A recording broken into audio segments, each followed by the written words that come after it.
এই উত্তান পাদের কথা প্রসঙ্গে লীলা শ্রবণ করব। ধ্রুব চরিত্র। এই উত্তান স্বয়ংভূ মনু তার বড় পুত্র প্রিয়ব্রতকে ডাকলেন। প্রিয়ব্রত, আমি তো বৃদ্ধ হয়েছি, এইবারে তুমি রাজ্যভার বহন করো। প্রিয়ব্রত বলল, পিতা, আমি সাধন ভোজন করতে চাই, আমি রাজ্যভার দায়িত্ব নেব না, আমি ভজন করতে চাই। শোনো মা, শোনো পিতা, পিতৃমাতৃবর্গ, ভক্তগণ, কারো পুত্র যদি সাধন ভোজন করতে চায়, মা বাবা কি বাধা দেবে? কিন্তু আজকের মা বাবারা বাধাই দেয়। प्रेम से बोलो राधे राधे, जोर से बोलो राधे राधे, जोर से बोलो राधे राधे। তুই যদি ভজন করবি, তুই যদি সাধু হয়ে যাবি, বৈষ্ণব হয়ে যাবি, আমাকে কে খাওয়াবে?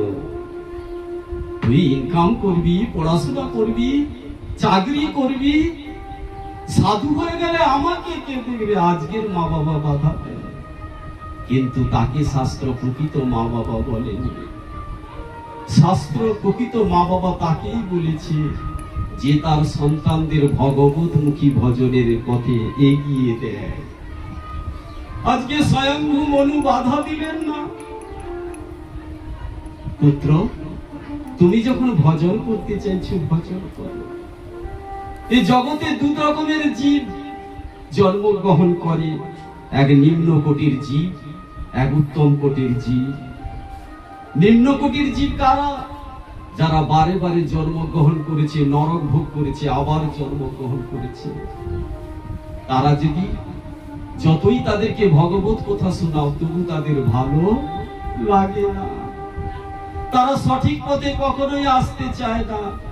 কিন্তু যারা উত্তম কোটির জীব, যাদের পূর্ব জন্মে সুকৃতি কর্ম আছে, তারা কোনো কোনো সময় অসৎ সঙ্গ করে অনেক সময় বিগড়ে যায়, কিন্তু কখনো যদি সাধু সঙ্গ এসে যায়, আবার সঠিক জায়গায় চলে আসে।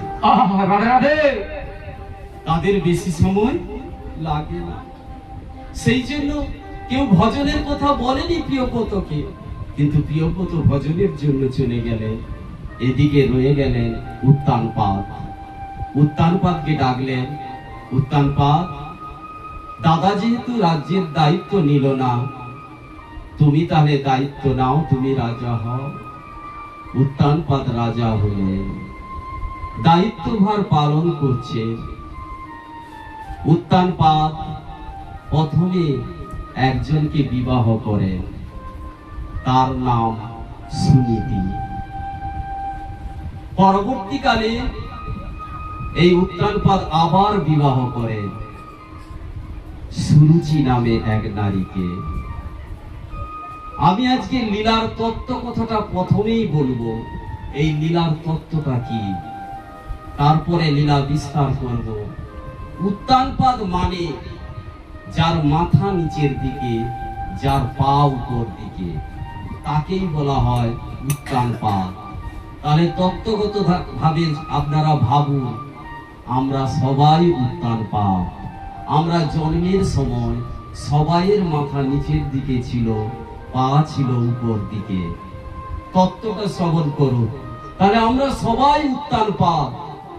তাহলে উত্তানপাদের যেহেতু দুটো স্ত্রী, আমাদেরও প্রত্যেকের দুটো স্ত্রী। আমাদের প্রত্যেকের দুটো স্ত্রী। একজন স্ত্রী হলো সুনীতি, আর একজন স্ত্রী হলো সুরুচি। এইবারে আপনি যে উত্তানপাদ, আপনি কাকে বেশি ভালোবাসবেন? সুনীতি না সুরুচি? আপনি সুনীতিকে যদি ভালোবাসেন, সুনীতি শাস্ত্রে যে নীতির কথা বলেছে, সেই সুনীতিকে যে ভালোবাসবে, তিনি ভগবানকে পাবেন। আর যিনি সুরুচিকে প্রাধান্য দেবেন, তিনি নরকে প্রবেশ করবেন, তিনি ভগবানকে পাবে না। এই সুরুচিকে যেদিন থেকে বিবাহ করলেন, সেদিন থেকে উত্তানপাদ সুনীতিকে অবহেলা করতে শুরু করলেন। অবজ্ঞা করতে শুরু করলেন। সুরতিকে ভালোবাসে না, ছোট রানী সুরুচিকেই বেশি ভালোবাসে। সুরুচি যা বলে উত্তানপাদ তাই শোনে। যেমন আমরা করি, ডাক্তারবাবু বলেছেন অ্যাসিড ভালো করতে গেলে নীতি অনুসারে চলো, কখন কি কোনটা সেবা করলে তোমার অ্যাসিড হবে না। রাধে রাধে কিন্তু রুচি শোনে না। কে শোনে না? রুচি শোনে না। তাই রুচিকে প্রাধান্য দিয়ে ডাক্তার বাবুর কথা না শুনে যা ইচ্ছে তাই সেবা করি, অ্যাসিড তো ভালো হবে না। তবে কাকে ভালোবাসছি? নীতিকে না রুচিকে, জিহাকে? জিহার লালসে যে ইতি উতি ধায়, কৃষ্ণোত্তর পরায়ণ কৃষ্ণ নাহি পায়। রুচিকে প্রাধান্য দিলে কৃষ্ণকে পাবে না। বৈরাগ্য সাধন করতে হবে, অনেক কিছু ত্যাগ করতে হবে। রুচিকেই প্রাধান্য দিলেন, ভালোবাসছেন উত্তানপাদ। একদিন দিগ্বিজয়ের জন্য চলে গেলেন উত্তানপাদ। দিগ্বিজয় করে ফিরছেন। যখন দিগ্বিজয় করে ফিরছেন, তখন সম্ভাষণ করবে। দুজন স্ত্রী আছে, কে বরণডালা নিয়ে স্বামীকে সম্ভাষণ করবে? এগিয়ে গেলেন সুরুচি, বরণডালা নিয়ে স্বামীকে সম্ভাষণ করবার জন্য। বাধা দিলেন বাড়ির কুলগুরু গুরুদেব এবং পিতা স্বয়ংভু মনু। এ কি করছো তুমি সুরুচি? স্বামীকে সম্ভাষণ করার অধিকার প্রথম স্ত্রী সুনতি, তিনি আগে সম্ভাষণ করবে। শোনো উত্তানপাদ, কিছুই বলছে না উত্তানপাদ। তিনি তো ছোট রানী সুরুচিকে ভয় পান, পুতুল হয়ে গেছে, যেমন করে আমরাও হয়ে যাই। নারদ মুনি দর্শন করেছে না, ভাগবতের প্রথমেই বলেছে, নারী জগৎ চলছে, নারীদের অঙ্গুলি হিলনে জগৎ চলছে। সেই জন্য যা বলে তাই শোনে, কিছু বলতে পারছে না উত্তানপাদ। শোনো উত্তানপাদ, এই জগতের কোন রাজা যে নীতি করে সেই নীতিতে প্রজারা চলে। উচিত অনুচিত পরিভাষা রাজাই বানায়। রাজা যদি মার্গদর্শক হয়, তাহলে প্রজারাও মার্গদর্শক হবে। যদি রাজা ভালো হয়, তার প্রজারা ধার্মিক হবে। যদি বাড়ির কর্তা ধার্মিক হয়, তার পুত্ররা ধার্মিক হবে। কিন্তু কর্তা যদি অধার্মিক হয়, পুত্র কন্যারাও ধার্মিক হবে না। তারা শিখবে কোথা থেকে? আজকে জ্ঞান দিচ্ছেন কুলগুরু উত্তানপাদকে। তুমি এ কি দেখাচ্ছ? ছোট রানী তো নীতিগত ভাবে সম্ভাষণ করার অধিকারী নয়। সম্ভাষণ করে স্বামীকে আপ্যায়ন করে নীতিগত অধিকার হলো বড় রানী সুনীতি। সুরুচিত নয়। স্বয়ংভু মনু, স্বয়ং পিতাও এগিয়ে এলেন। এর নীতি জ্ঞান থাকবে কি করে? যে নীতিকে অনুসরণ করে চলে না, সে কখনো রাজা হতেই পারে না। তুমি রাজার যোগ্য নয় পুত্র। যে রাজা প্রজাদের সন্তুষ্টি বিধান করতে পারে না, সে কি করে রাজা হতে পারে? তখন উত্তানপাদ বললেন, পিতা, আমার রাজ্যে তো সব প্রজারাই সন্তুষ্ট, কেউ তো অসন্তুষ্ট নেই। সুনীতিকে টেনে আনলেন। এ কি প্রজা নয়? সুনীতিকে তুমি দিনের পর দিন কাঁদাচ্ছ। সুনীতি কি প্রজা নয়? সুনীতি কি তোমার স্ত্রী নয়? তুমি তাকে অবহেলা করছো।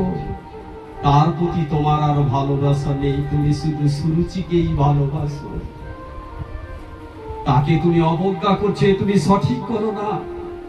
যে পরিবারকে সন্তোষ করতে পারে না, সে অসংখ্য প্রজাকে সন্তোষ করবে কি করে? আগে নিজের পরিবারকে সন্তুষ্ট করো। দেখবেন কোন কোন মানুষ আছে, তার পরিবারে দিনরাত ঝগড়া, সে লোকের বাড়ি বিচার করতে যায় শান্তি। রাধে রাধে আগে নিজেকে তৈরি করো। আজকে স্বয়ং পিতা স্বয়ংভু মনু তার নিজের পুত্রকে বলছে, তুমি সংসারে নিজের স্ত্রীকে সন্তুষ্ট করতে পারো না, তুমি প্রজাদের কি করে সন্তুষ্ট করবে?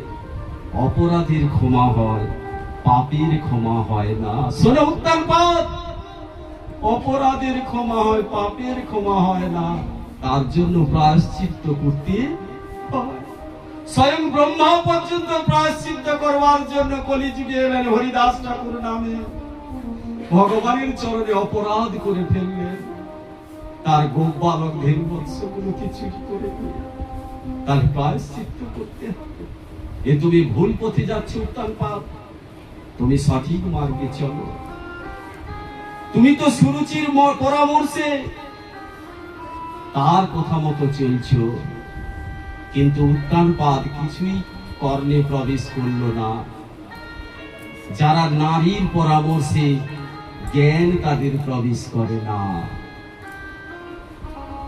যারা আসক্তিতে ডুবে যায় তাদের সাধুর কথা গুরুর কথা স্পর্শ করে না। নালে কুরুক্ষেত্রের মাটিতে ভগবান শ্রীকৃষ্ণ অর্জুনকে যে জ্ঞান দিলেন, সেই জ্ঞান স্বয়ং ধৃতরাষ্ট্র শ্রবণ করলেন ঘরে বসে বসে। অর্জুন বুঝতে পেরে গেলেন, কিন্তু ধৃতরাষ্ট্র বুঝতে পারলেন না। কেন? তিনি এখনো সন্তানের প্রতি স্নেহ আসক্তিতে বাঁধা, এখনো রাজ্যের প্রতি আসক্তি ছিল।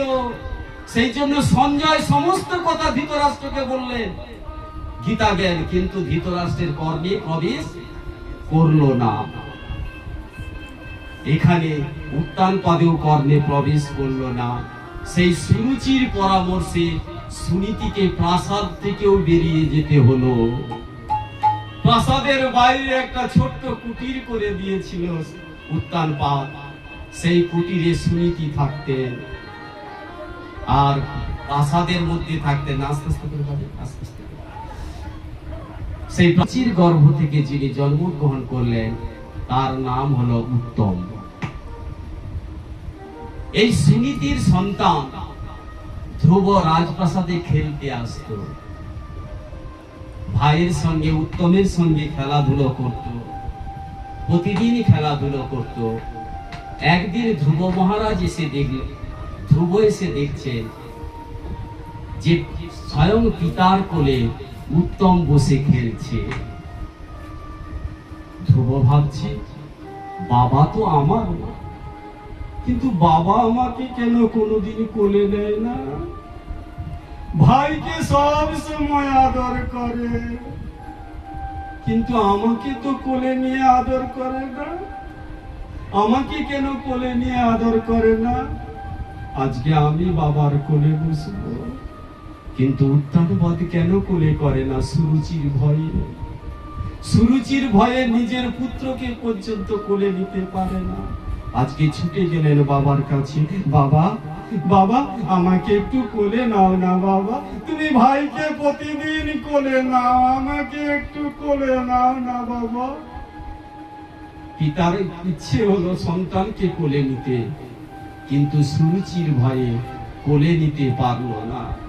সুরুচি যদি কিছু বলে, সুরুচির সঙ্গে আমার সম্পর্ক খারাপ হয়ে যাবে। তিনি যে সুরুচির প্রতি এত মোহ বন্ধনে আবদ্ধ হয়ে আছে, তাই সুরুচির কথা ভেবে সন্তানকে কোলে নিল না। অনেক অনুনয় বিনয় করছে, ও বাবা বাবা আমাকে একবার কোলে নাও না বাবা, তুমি আমার ভাই উত্তমকে সব সময় কোলে আদর করো, তুমিও তো আমার বাবা, আমাকে কোলে নাও। যখন অনেক অনুনয় বিনয় করলো, তখন উত্তানপাদ ধ্রুবকে কোলে ধারণ করলেন। শ্রী গুরু হৃদয় গৌর প্রণন্দে হরি বল। যখন ধ্রুবকে কোলে নিল, তখন এই দৃশ্য সুরুচি দূর থেকে দেখতে পেলেন। সুরুচি যখন এই দৃশ্য দেখতে পেলেন, তখন সুরুচি চিন্তা করলেন, আজকে ধ্রুব সিংহাসনে বসেছে, বাবার কোলে বসেছে, কালকে রাজগদিতে বসবে। আর কালকে যদি রাজগদিতে ধ্রুব বসে, বড় ছেলে রাজগদিতে বসবে, আর তখন রানী হয়ে যাবে রাজার মা সুনীতি, আমি তখন হয়ে যাব দাসী। সেই সুযোগ দেব কেন? সেই সুযোগ দেব কেন? ছুটে গেলেন সুরুচি রাজার কাছে। সঙ্গে সঙ্গে ধ্রুবকে রাজার কোল থেকে ধরে নিচে ফেলে দিল। নাম ধ্রুব কাঁদছে, মা তুমি আমাকে বাবার কোল থেকে ছুঁড়ে ফেলে দিলে কেন মা? আমার কি অপরাধ, আমার কি দোষ? তোর কোনো দোষ নয়, তুই রাজার সন্তান হতে পারিস, রানীর সন্তান নয়। আমি রানী, এটাই তোর দোষ। তুই আমার গর্ভ থেকে জন্মগ্রহণ করিসনি। 9 বৎসর নিপতে ভিংস ভবন রূঢ় মহতি, ন গৃহীত ময়া যতবা কুক্ষা ভোটি নিপাত্য চ। ওহে বাপু, তুমি এই রাজ সিংহাসনে বসার অধিকার নয়। তুমি রাজপুত্র হলেও তুমি আমার গর্ভে ধারণ করনি। কিন্তু পিতা তো আমার, পিতা তো আমার, পিতার কোলে তো আমিও বসতে পারি। বৃক্ষ যখন যেমন ছায়া থেকে কোনোদিন পৃথক করা যায় না, সূর্যের রশ্মি থেকে যেমন পৃথিবী ভূমণ্ডলকে আলাদা করা যায় না, পিতা পুত্রের সম্পর্ক তো সেই রকম। পিতা থেকে পুত্রকে কি কোনোদিন আলাদা করা যায়? আমি কি বুঝতে পারবো না? না, তুই বুঝতে পারবি না। তাহলে কবে বুঝতে পারবো? যেদিন তুই আমার গর্ভে জন্মগ্রহণ করবি। সেটা কি করে সম্ভব? ভগবানের তপস্যা কর, ভগবানের সাধনা কর, সাধনা করে ভগবানের কাছে বর চা, তিনি যেন আমার গর্ভে তোমাকে জন্ম দেন।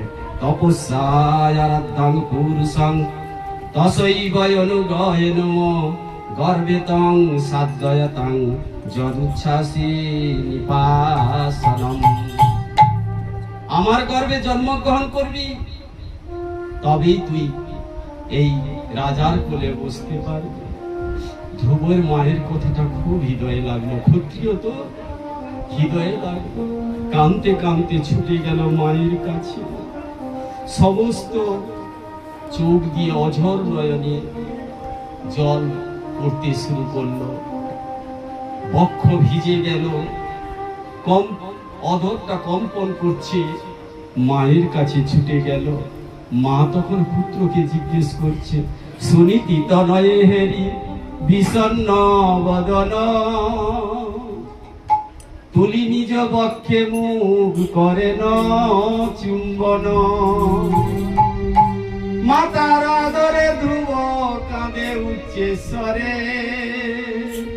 হেরিয়া মাতার বক্ষ শতদা বিদরে। পুত্রকে কোলে তুলে নিলেন, বক্ষে ধরে নিলেন। পুত্র, তুমি কেন কাঁদছো? পুত্রের কান্না দেখে মাও কাঁদছে, পুত্রও কাঁদছে, দুজনেই কাঁদছে। পুত্র এবং মা দুজনেই একসঙ্গে কাঁদছে। শ্রী গুরু নিতাই গৌর প্রেমানন্দে হরি বল। তুমি যদি ভগবান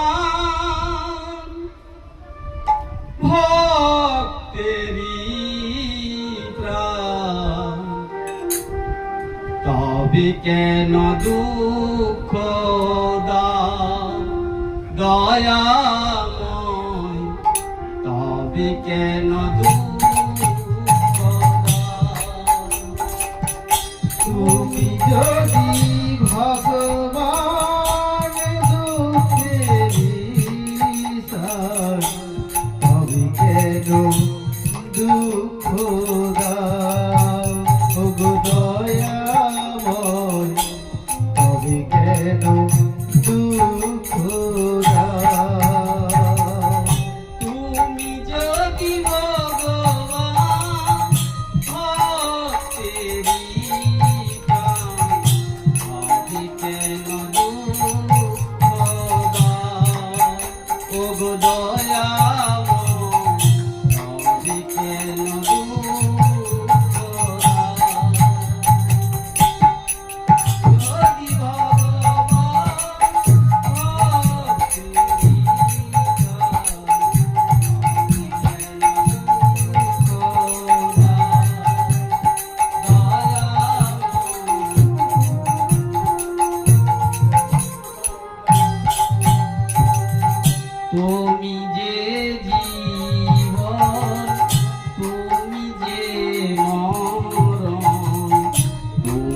যে সকলের কারণ দয়াময়, তুমি যে সকলের কারণ, তুমি যে জীবন, তুমি যে মরণ, তুমি যে সকলের কারণ দয়াময়, তুমি যে সকলের কারণ।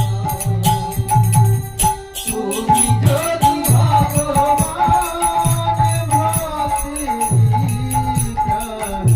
তবে কেন দুঃখ দাও গো ভগবান, তবে কেন দুঃখ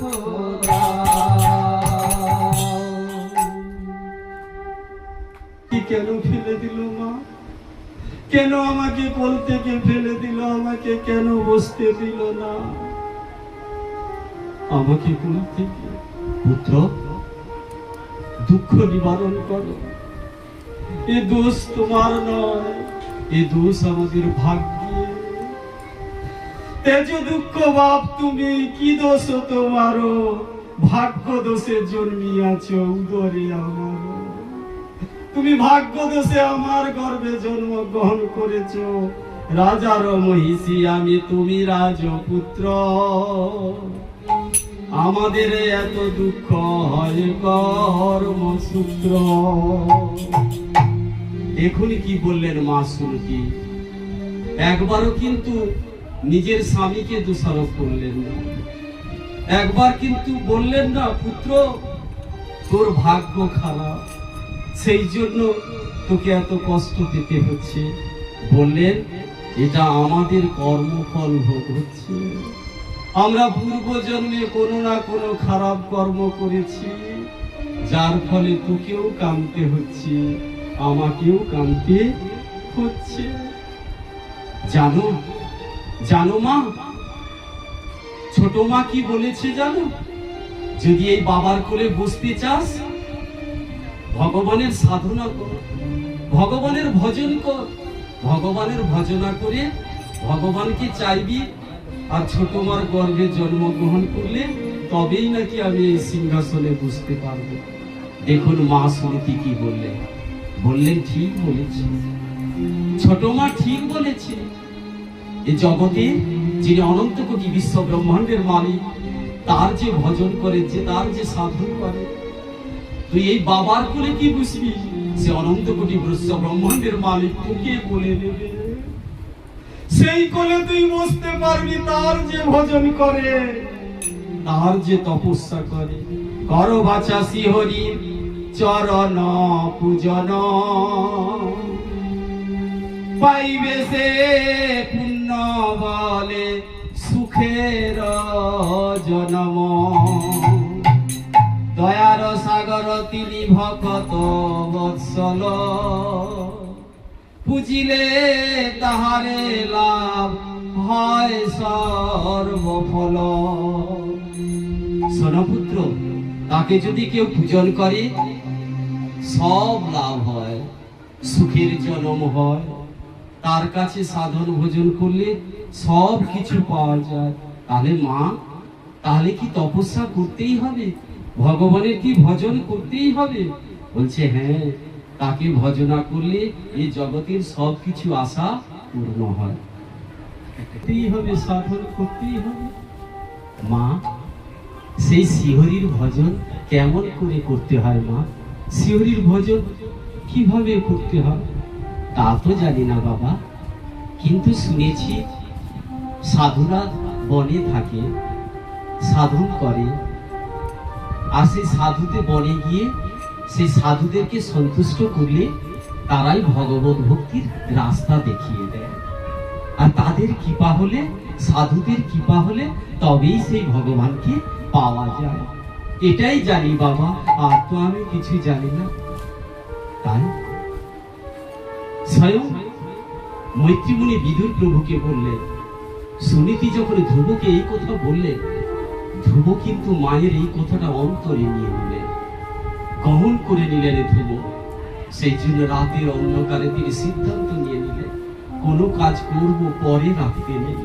আমরা এখনো অনেকে বলি ভজন বৃদ্ধ বয়সে করব, কখন যে এই জীবনটা চলে যাবে আমরা কেউ জানি না মা। যখন যেটা ভালো মনে হয় তখনই করব, প্রেম সে বলো। রাধে রাধে। পরে বলে রাখতে নেই। ধ্রুব মহারাজ কিন্তু অপেক্ষা করবে। যদি ভজন করতেই হয় বাল্যকাল থেকেই করবে, তবেই ভগবানকে পাবে। ভগবানের চরণে যদি ফুল দিতেই হয়, টাটকা তাজা ফুল দাও। শুকনো হয়ে গেলে কি করে দেবে? তোমাকে সেই তাজা থাকতে হবে। গাঁথিয়া মালতীর মালা দিব তোহার গলে, অধরে তুলিয়া দেব কর্পূর তাম্বুলে। রাধে রাধে। তুমি যদি বিদ্ধ হয়ে যাও, মালা গাঁথতে পারবে মা? উঠতে পারবে গাছে ফুল তুলতে? অথচ বলছো তোমার গলায় আমি মালা পরাবো, মালা গাঁথতে পারবে না। ভগবত কথা শুনতেও আসতে পারবে না। যে অম্বরীশ মহারাজ তারা শরীর দিয়ে ভগবানের সেবা করতেন, তুমি ভগবানের প্রণাম করতে গিয়ে তোমার কোমর বাধা দেবে, ঝুঁকতে পারছি না। বৃন্দাবনও যেতে পারবে না, সৎসঙ্গেও যেতে পারবে না, তাহলে কখন করবে? মন যদি ভগবানের চরণে দিতে হয় বাল্যকালে গাও, বুড়াকালে দিতে গেলে ওই মন চারদিকে ছড়িয়ে যাবে, নাতির দিকে ছড়িয়ে যাবে, কন্যার কাছে ছড়িয়ে যাবে, জামাইয়ের ঘরে ছড়িয়ে যাবে। সমস্ত জায়গা থেকে মনকে কুড়িয়ে এনে তুমি গোবিন্দ চরণে দিতে পারবে না। আজকে ধ্রুব মহারাজ সিদ্ধান্ত নিলে আর দেরি নয়। রাতের অন্ধকারে ভগবানের উদ্দেশ্যে বলল, হে প্রভু, আমার মা সারা জীবন তোমার সাধনা করেছে, আজকে তোমাকে পাওয়ার জন্য মাকে ছেড়ে যেতে হচ্ছে। তুমি আমার মাকে দেখো, আমি ভজনের জন্য চলে যাচ্ছি। ধ্রুব মহারাজ রাতের অন্ধকারে চলে গেলেন। সকালবেলা শুনতি কাঁদছে অঝোর নয়নে, পুত্রকে পাচ্ছে না। অনেক খোঁজাখুঁজি করলেন কিন্তু পুত্রকে পেল না। এদিকে বনের মধ্যে প্রবেশ করলেন এবং ধ্রুবের মনের কথা চিন্তা করে স্বয়ং নারদ মুনিও প্রবেশ করছেন বনের মধ্যে। দেবর্ষি নারদ বনের মধ্যে যখন প্রবেশ করছেন, দূর থেকে দেবর্ষি নারদকে ধ্রুব দেখতে পেলেন। দেবর্ষি নারদকে যখনই দূর থেকে দেখতে পেলেন, ধ্রুব প্রণাম করলেন, দণ্ডবত প্রণাম করলেন। পঞ্চাঙ্গ প্রণাম, করজোড় প্রণাম, দণ্ডবত প্রণাম। হরি বল, হরি বল। শাস্ত্রীয় বিধান অনুসারে আমরা 3 রকম প্রণাম করি। করজোড় প্রণাম, পঞ্চাঙ্গ প্রণাম, 2 হাত, 2 পা, 4 আর মাথা 5। 5টা অঙ্গকে চরণে যখনই ফেলবেন তাকে পঞ্চাঙ্গ প্রণাম। আর লাঠির মতো, লাঠি যেমন দণ্ড করে থাকে সেইভাবে প্রণাম করলে দণ্ডবত প্রণাম। তা দণ্ডবত প্রণাম করলেন স্বয়ং ধ্রুব মহারাজ নারদ মুনি। আর নারদ মুনি ধ্রুবকে তুললেন, তুমি কে? এই গভীর জঙ্গলে তুমি কি করতে এসেছো? এ তুমি সঠিক করনি। এই গভীর জঙ্গলে কত জন্তু আছে, তোমাকে খেয়ে ফেলবে। তুমি কে? যখন বললেন তখন ধ্রুব বললেন, আমি রাজা একচ্ছত্র সম্রাট উত্তানপাদের জ্যেষ্ঠ পুত্র, আমার নাম ধ্রুব। তুমি রাজপুত্র, রাজার ছেলে, তাহলে রাজপ্রাসাদে থাকবে। তুমি এই বনে কি করতে এসেছো? ভুল করে এসেছো বুঝি? তুমি মনে হয় রাস্তা ভুলে গেছো, ভুল করে জঙ্গলে এসেছো। যদি ভুল করে আসো তাহলে চলো তোমার বাবার কাছে, আমি তোমাকে ফিরিয়ে দিয়ে আসি। তুমি রাজপ্রাসাদে থাকবে। ধ্রুব মহারাজ বললেন, এতদিন আমি ভুল পথে যাচ্ছিলাম, আজকে আমি সোজা পথেই যাচ্ছি। সোজা পথে? জঙ্গলের মধ্যে আবার সোজা পথ কোথায়? তুমি তো জঙ্গলে বাঘ, ভালুক আছে, সিংহ আছে, তোমাকে খেয়ে ফেলবে। তুমি জঙ্গলের মধ্যে সোজা পথ কোথায় থেকে পেলে? তুমি এখান থেকে চলে যাও, বাড়িতে ফিরে যাও। তুমি কিসের জন্য এখানে এসছো? আমি যে সাধন ভোজন করতে চাই। সাধন ভোজন? সাধন ভোজন কি খেলনা? যে সাধন ভজন করলেই করা যায়, তাহলে এখন কি করব? এখন বাড়িতে যাও, পড়াশোনা করো, বড় হও, তখন সাধন ভজন করবে। আচ্ছা, আমি একটা কথা জিজ্ঞেস করব, বলো। আচ্ছা, তুমি আসল সাধু না নকল সাধু? কেন?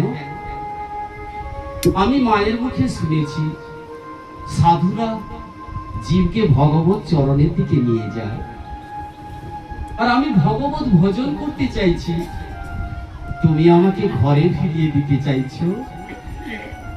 তখন নারদ মুনি বুঝতে পারলেন, না না বাবা, আমি আসল সাধু। বলো বলো, আমি তোমার জন্য কি করব? বলছি, তাহলে তুমি আমাকে ভগবত ভক্তির উপদেশ দাও। শ্রী গুরু নিতাই গৌর প্রেমানন্দে হরি বল, হরি বল। শুধু গৌর গোবিন্দের ভক্তবৃন্দ, আজকের গৃহস্বামী যখন এই কথা ধ্রুব মহারাজ জিজ্ঞেস করলেন, বলছে তুমি কার ভজন করতে চাও? তখন ধ্রুব মহারাজ জিজ্ঞেস করলেন, এ আপনি কি বলছেন? কার ভজন মানে? এই জগতে কি অনেকের ভজন করা যায়? বলছে হ্যাঁ, যার যেমন অভিলাষ সে সেই অনুসারে ভজন করে। যার অর্থ চাই সে লক্ষ্মীর ভজনা করে, যার টাকা বিদ্যা চাই সে সরস্বতীর ভজনা করে, যে শক্তি চায় সে কালীর ভজনা করে, যে বর চায় সে কাত্যায়নের ভজনা করে, যে বৃষ্টি চায় সে ইন্দ্রের ভজনা করে। ও, এত সব ভজনা করতে হয়? এক একটা ইচ্ছা পূরণের জন্য এক এক দেবীকে পূজন করতে তবে সেই ইচ্ছা পূরণ হয়? বলছে হ্যাঁ, যার যেরকম আশা তার সেরকম ভজনা করতে হয়। আচ্ছা, এরকম কি কেউ নেই যার ভজনা করলে এই জগতের আর কারো ভজনা করতে হয় না? হরি হরি বল। হরি বল। বলো না, এরকম কি এমন কেউ নেই যার ভজনা করলে সবাই সন্তুষ্ট হয়ে যায়? যদি জল দিতেই হয়, আমি গাছের গোড়ায় জল দেব, তাহলে অনায়াসে আমি ফল ফুল সব পাবো। এক একটা আশা আকাঙ্ক্ষার জন্য এক একটা দেবীকে সন্তুষ্ট করতে তো সারা জীবন লেগে যাবে। মানুষের তো কত আশা, তাহলে এমন কোন কারো ভজনের কথা বলো যার ভজনা করলে জগতের সমস্ত ইচ্ছা পূরণ হয়। শ্রী গুরু নিতাই গৌর প্রেমানন্দে সেই মূল, সেই শ্রেষ্ঠ কে? তখন নারদ মুনি বললেন, ধর্ময় অর্থ কাম মোক্ষম বা জয় ইচ্ছা আত্মনং একমেব হরিস্তত্র কারণং পাদ সেবনং কারণং পাদ সেবনং। নারদ মুনি এই শ্লোকটা বললেন, কি বললেন? ধর্ম, অর্থ, কাম, মোক্ষ, যাদের এই চারটে ইচ্ছে আছে তারাও যদি ভগবানের ভজন করে, তারাই ধর্ম, অর্থ, কাম, মোক্ষ পাবে। কিন্তু শুধু গৌর গোবিন্দের ভক্তবৃন্দ, ভগবানের ভজন করলে এই চারটেও পাওয়া যায়, কিন্তু যারা শুদ্ধ ভক্ত তারা কখনো ধর্ম, অর্থ, কাম, মোক্ষ চায় না। ভগবানের ভজন করলেও এটা পাওয়া যায়, কিন্তু ধর্ম, অর্থ, কাম, মোক্ষ শুদ্ধ ভক্তরা চায় না। শুদ্ধ ভক্তরা কি চায়? চৈতন্য শিক্ষাষ্টকে স্বয়ং মহাপ্রভু বলেছেন, ভক্তরা কি চায়? ন ধনং ন জনং কবিতাং বা জগদীশ কাময়ে মম জন্মানি জন্মনীশ্বরে ভবতা ভক্তি অহৈতুকী। ন ধনং, ধন চায় না, জন চায় না, প্রতিষ্ঠা চায় না, বৈকুণ্ঠ ধাম চায় না, গুরুর ধাম চায় না। শুদ্ধ ভক্তরা এটা চায়, আমার কর্মগুণের কারণে আমি যে জনই প্রাপ্ত হই না কেন, যেন কোনদিন তোমার প্রতি প্রেম বিচ্যুত না হই, যেন অহৈতুকী প্রেম তোমার চরণে আমার সবসময় থাকে। এটাকেই শাস্ত্র বলছে পঞ্চম পুরুষার্থ। এই পঞ্চম পুরুষার্থ, ভক্তের মূল লক্ষ্য হলো পঞ্চম পুরুষার্থ। শাস্ত্রের তিনটা তত্ত্ব, যেটা সনাতন গোস্বামীকে চৈতন্য মহাপ্রভু বলেছিলেন, সার্বভৌম ভট্টাচার্যকে মহাপ্রভু বলেছিলেন যে তিনটে তত্ত্ব কি? সম্বন্ধ তত্ত্ব, অভিধেয় তত্ত্ব এবং প্রয়োজন তত্ত্ব। এবং প্রয়োজন তত্ত্বটা কি? কৃষ্ণ চরণে প্রেম। প্রেম, সেই প্রেম চাই, সেই জন্য একমেবং হরিস্তত্রম একমাত্র হরির চরণে যদি কেউ ভজনা করে, কারণং পাদ সেবনং, তার চরণ সেবা যে করবে তার সমস্ত ইচ্ছা পূরণ হয়। তিনি সকলের শ্রেষ্ঠ, তারই সবাই আরাধ্য করে, তারই সবাই আরাধনা করে। চৈতন্য চরিতামৃতে কেশব কাশ্মীরীকে দিয়ে সিদ্ধান্ত দিয়েছে যে কেশব কাশ্মীরের জিহার মধ্যে স্বয়ং সরস্বতী বসে থাকতেন। সেই সরস্বতী চৈতন্য মহাপ্রভুর সঙ্গে যখন কেশব কাশ্মীর তর্ক বিতর্ক করলেন, সেই সরস্বতী কেশব কাশ্মীরের জিহা থেকে নেমে পড়লেন। কেন? যিনি ভগবানের সঙ্গে তর্ক বিতর্ক করছে, সেই ক্ষেত্রে দেবদেবীরা তার সহায়তা করতে পারে না। রাবণ কত দেবদেবীর পুজো করেছে, কিন্তু যখন ভগবানের বিরোধিতা করলেন, দেবদেবীরা কেউ সহায়তা করতে আসেনি। ভগবানের বিরুদ্ধাচরণ করলে, ভগবানের ভজন না করলে আপনার কোনো দেবদেবী সন্তুষ্ট হবে না, যদি আপনি ভগবানের বিরুদ্ধাচরণ করেন। হিরণাক্ষ, হিরণ্যকশিপুর, যত দেবদেবী কত সাধন ভোজন করছে, ব্রহ্মার সাধনা করে বর পেয়ে গেল, কিন্তু সেই ব্রহ্মার সাহায্য করতে আসেনি হিরণ্যকশিপুরকে। কেন? ভগবানের বিরোধিতা করেছে। ভগবানকে ছেড়ে দিয়ে আপনি যারই ভজনা করুন না কেন, সেই কথা আজকে নারদ মুনি স্বয়ং বললেন, ঠিক আছে তাহলে আমি তার ভজনা করব। আচ্ছা, তার ভজনা তো করব, তিনি কোথায় থাকেন, কোথায় গিয়ে ভজনা করব? তিনি কোথায় থাকেন সেখানে গিয়ে ভজনা করব, তো যেখানে গিয়ে ভজনা করলে তাকে পাবো সেইটাই বলো। তখনই নারদ মুনি বললেন, তত্রাত গচ্ছং ভদ্রত্বে যমুনায় স্তটং শুচি পুণ্যং মধুবনং যত্র সানিধ্যং নিত্যদা হরে। সানিধ্যং নিত্যদা হরে, তিনি সর্বসময় কোথায় থাকেন? পুণ্য মধুবনং যত্র, তিনি বৃন্দাবনের মধুবনে সর্বসময় বিরাজ করেন। তিনি বৃন্দাবনে সব সময় থাকেন, সেখানে গিয়ে তার ভজনা করলে তাকে তুমি পাবে। আজও তিনি লীলা করছে, তিনি বৃন্দাবন ছেড়ে যায়নি। তিনি আর ঘর ছেড়ে কে কোথায় যাবে? বৃন্দাবন তো তার ঘর ছেড়ে কি তিনি যেতে পারেন? তাই ঘর ছেড়ে তিনি যাননি, আজও তিনি সেখানে আছেন।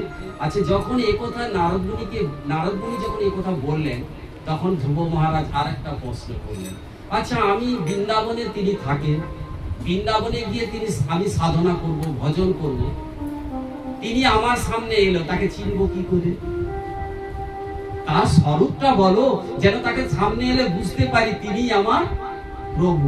তাহলে সেই স্বরূপটা বলুন। তিনি যখন আমি সাধন ভজন করবো বৃন্দাবনে গিয়ে, কিন্তু তিনি যদি সামনে এসে দাঁড়িয়ে যায়, আমি তো চিনতে পারবো না।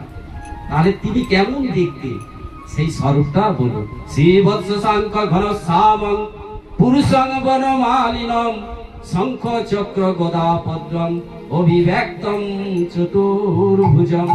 তার বক্ষদেশে শ্রীবৎস চিহ্ন থাকবে, গলায় বনমালা থাকবে, চার ভুজায় শঙ্খ চক্র গদা পদ্ম থাকবে, আর কিরিট কুণ্ডলধারী, মাথার মধ্যে ময়ূরের পালক থাকবে, বিভিন্ন অলংকারে তিনি শরীর সুশোভিত থাকবে, পরিধানে পীত বসন থাকবে।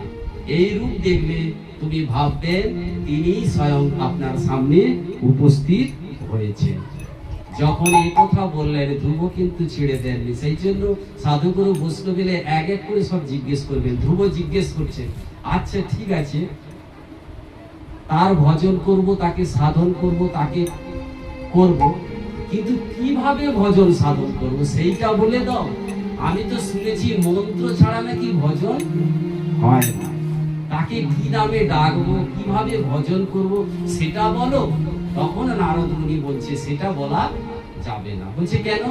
বলছে সেটা বললে আমি গুরু হয়ে যাব, তুমি শিষ্য। শিষ্য ছাড়া এটা কাউকে বলা যায় না। বলছে শিষ্য ছাড়া বলা যায় না, কিন্তু আমি তো শিষ্য হওয়ার জন্যই তৈরি। আপনি আপনার শিষ্য হতে চাই, আপনি আমাকে শিষ্য রূপে গ্রহণ করুন, আমাকে আপনি সেই বীজ মন্ত্র দান করুন, যার দ্বারা আমি তাকে পাবো। যখনই এই কথা বললেন, নারদ মুনি ভাবলেন এ একেবারে সাদা কাগজ, খুব সুন্দর পরম ভক্ত, একে না দিলে আর কাকে দেব? সেই জন্য তিনি কি করলেন? দ্বাদশ অক্ষর গোপাল মন্ত্রে দীক্ষিত করলেন ধ্রুব মহারাজকে। দ্বাদশ দ্বাদশ মন্ত্র গোপাল মন্ত্র। ওম নমো ভগবতে বাসুদেবায়, ওম নমো ভগবতে বাসুদেবায়, ওম নমো ভগবতে বাসুদেবায়। তিনবার বলবেন, দ্বাদশ অক্ষর গোপাল মন্ত্র। এই দ্বাদশ অক্ষর গোপাল মন্ত্রে দীক্ষিত করলেন ধ্রুব মহারাজকে। ধ্রুব মহারাজ এই দীক্ষিত হয়ে হলেন, আর ধ্রুব মহারাজকে নির্দেশ করলেন তুমি বৃন্দাবনে যাও। এই নির্দেশ দিয়ে নারদ মুনি চলে গেলেন ওখান থেকে। আর নারদ মুনি যখন চলে গেলেন, ধ্রুব মহারাজ এবারে কি করবেন? বৃন্দাবনের উদ্দেশ্যে যাত্রা করবেন। এবারে ধ্রুব মহারাজ বৃন্দাবনের উদ্দেশ্যে যাত্রা করছেন। আমরাও মন নিয়ে বৃন্দাবনে যাত্রা করি। আমরা এখানে বসে থাকবো না, কোথায় যাব? বৃন্দাবনে। চল রে আমার মন মধুর বৃন্দাবন, যমুনার ধারে ধারে কমালের বন। চল রে আমার মন মধুর বৃন্দাবন, যমুনার ধারে ধারে কমালের বন। চল রে আমার মন মধুর বৃন্দাবন, যমুনার ধারে ধারে কমালের বন। চল রে আমার মন মধুর বৃন্দাবন, যমুনার ধারে ধারে কমালের বন। কোথায় শ্যামকুণ্ড রাধা কুণ্ড গিরি গোবর্ধন, শ্যামকুণ্ড রাধা কুণ্ড গিরি গোবর্ধন। কোথায় শ্যামকুণ্ড রাধা কুণ্ড গিরি গোবর্ধন। শ্যামকুণ্ড রাধা কুণ্ড গিরি গোবর্ধন। চল রে আমার মন মধুর বৃন্দাবন, যমুনার ধারে ধারে কমালের বন। একবার চল রে আমার মন মধুর বৃন্দাবন, যমুনার ধারে ধারে কমালের বন। ওরে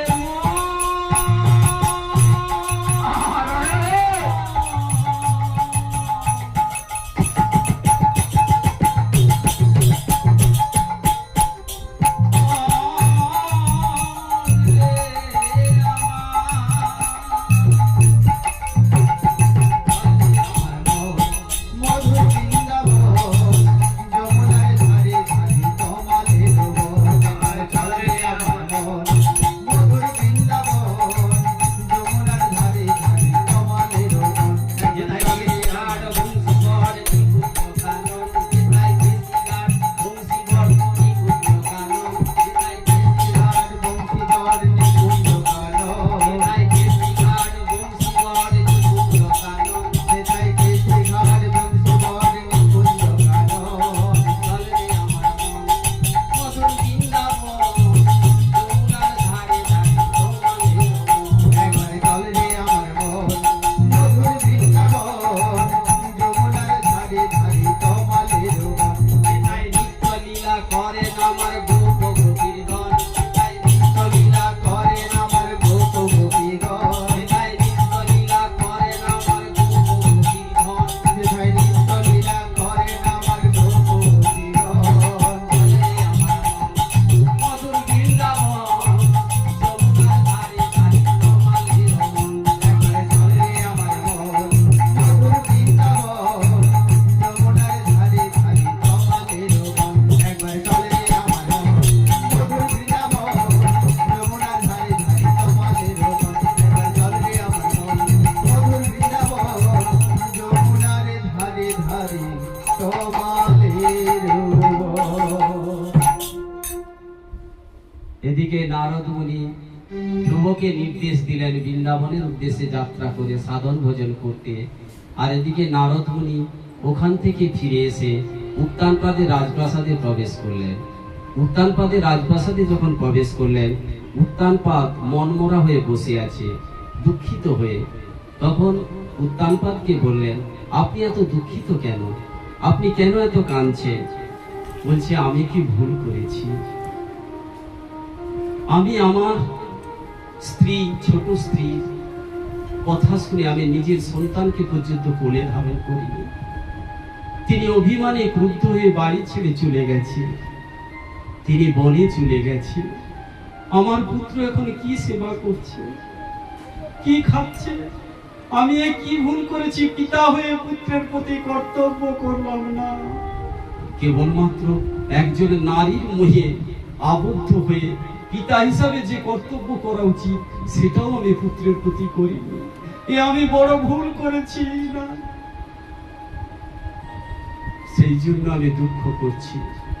আমার ছেলেকে বনে কেউ হিংস্র জন্তু কামড়ে খেয়ে নিল না, সে কি খাচ্ছে সেই চিন্তায় আমি চিন্তামগ্ন। আমি বড় ভুল করেছি।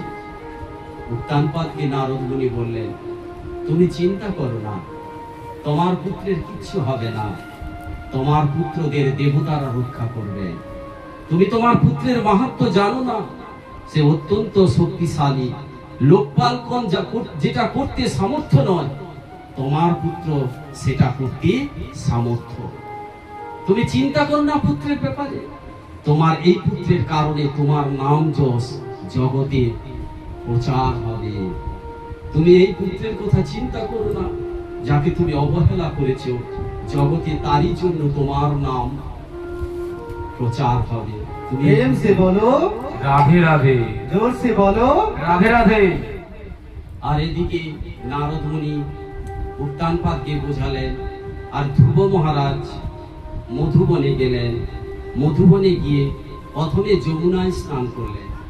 যমুনায় স্নান করে উপবাসী হয়ে নারদ গুরুদেবের কথা মতো তিনি কি করতে শুরু করলেন? তপস্যা করতে শুরু করলেন, ভজন করতে শুরু করলেন। সেখানে প্রথম 1 মাস তিনি ফল গ্রহণ করে ভজন সাধন করছিলেন।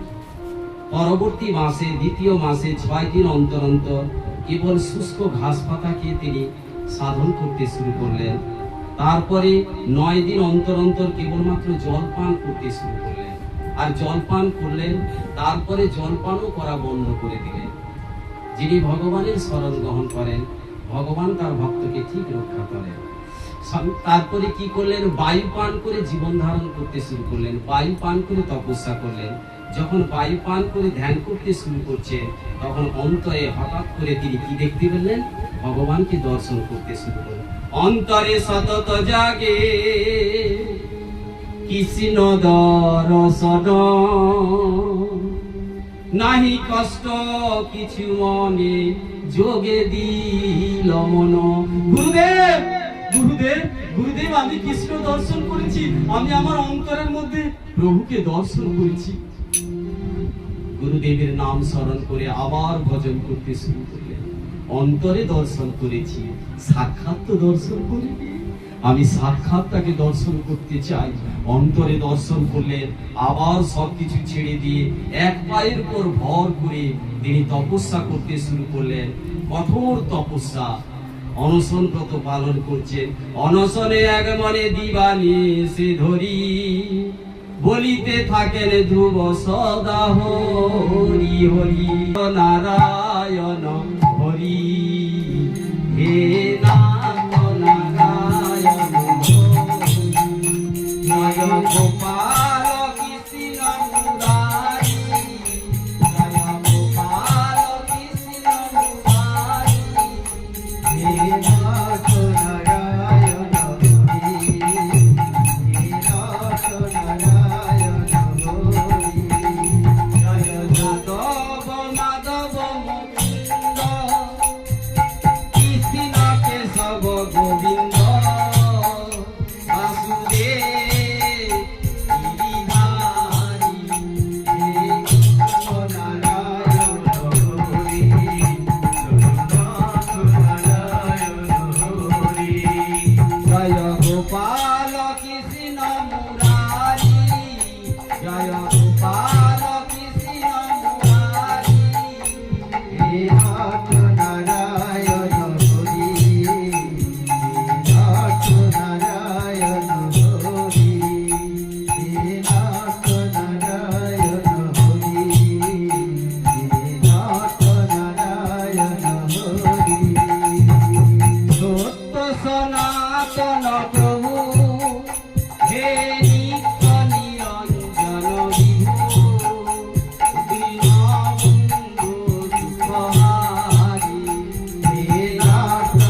আমার দিকে ছুটে আসছো কেন?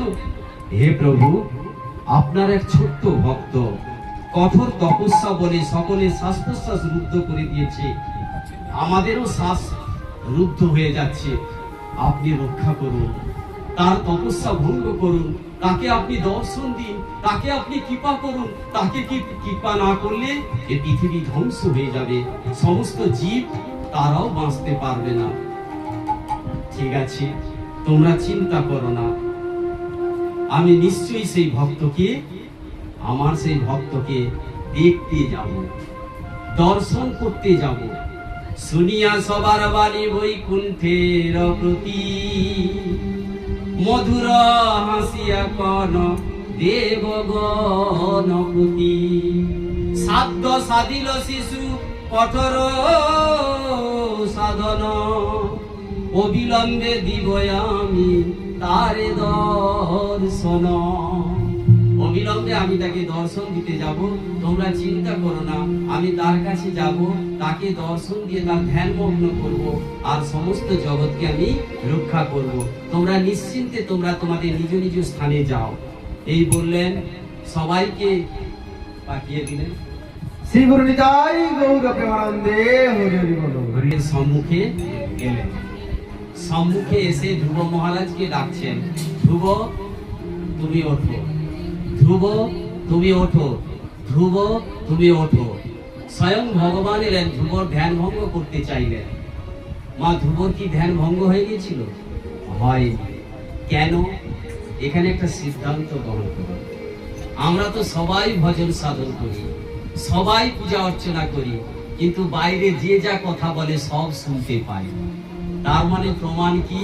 আপনার ভজন সাধন সঠিক হচ্ছে না। আপনি বাইরের কে কি বলছেন সব শুনতে পাচ্ছেন, মানে তার মানে আপনি ভজনে একনিষ্ঠ হতে পারেন না। আপনি যদি ভজনে একনিষ্ঠ হতে পারেন, বাইরের কে কি বললো আপনি শুনতে পাবেন না, তার মধ্যে প্রবেশ করতে হবে।